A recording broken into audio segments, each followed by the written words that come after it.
Welcome back, everybody, to our series, Exclusive Insights, the Cars of the Mercedes-Benz Museum. My name is Pádraic Ó Leanacháin, and I'll be showing you very exclusive views of the cars, or 7 cars, in our collection.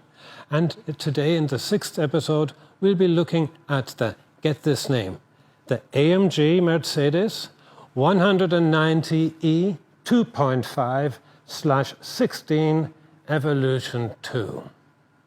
That's a very sexy name. So for the rest of today's episode, we're going to call it the Evo 2.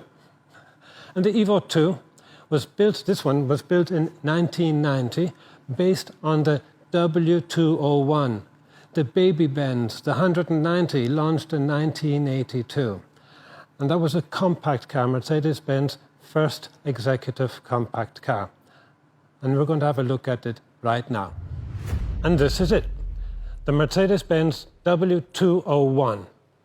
All variations of the car were called 201. This particular one here is the 190E with 122 horsepower. Bruno Sacco was the head of design at the time, or the head of styling, and of all of the vehicles he designed for us, he calls this one his favorite. The idea behind the W201 was that it had to be a compact executive car, compact C, and that's why the cars are now called C-Class. The idea was to reduce the company's fleet fuel consumption. With all of the large limousines that Mercedes-Benz was famous for, the fuel consumption was high. With the baby Benz, Mercedes-Benz had to try to lower this fleet fuel consumption, and they did it. The challenge behind the car was, when Mercedes-Benz customers start buying the compact car, they will expect the same high standards of comfort and safety that you would get from any Mercedes-Benz until then. And indeed, the engineers delivered. This is the very first car in history to use widespread use of high-strength, low-weight steel. The rigid passenger cabin protected the occupants in the case of accidents. That's the passenger car version. And while it was maturing, then Mercedes-Benz, with the help of AMG, made them a lot more dynamic. And that's where we come to the 190E 2.5/16 Evolution 2, the car we're looking at today.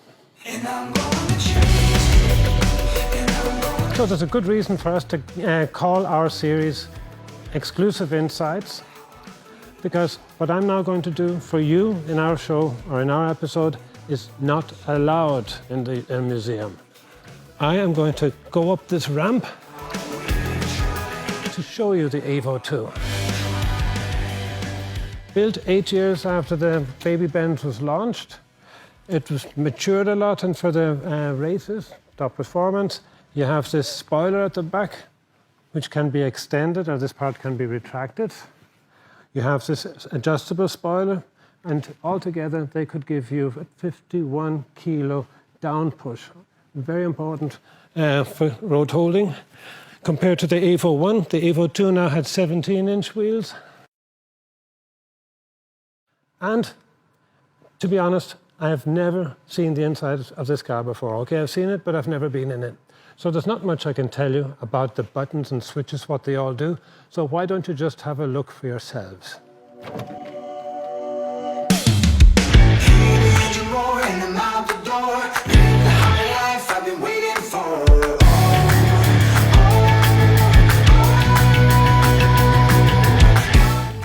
Okay, one thing, this Mercedes-Benz cannot be called as luxurious. I'm sure it can't be comfortable, but it was damned fast. With the bucket seats there, the drivers held very well. Can you imagine the forces that he goes through when you're going into the curves? And to get in and out of the car, you have to remove the steering wheel first, and then get in like the first racing cars of the 20s, 30s, up to the 1950 300 SL Gullwing. Well, I certainly hope you enjoyed the view inside there. For me, personally, it reminds me of the inside of an Apollo spacecraft. Check the Evo out in action. And I'm gonna chase.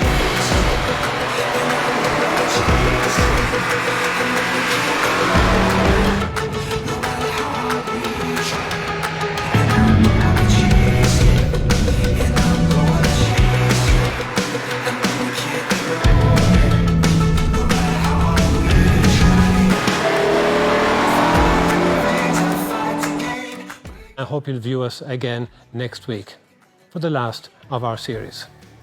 Goodbye.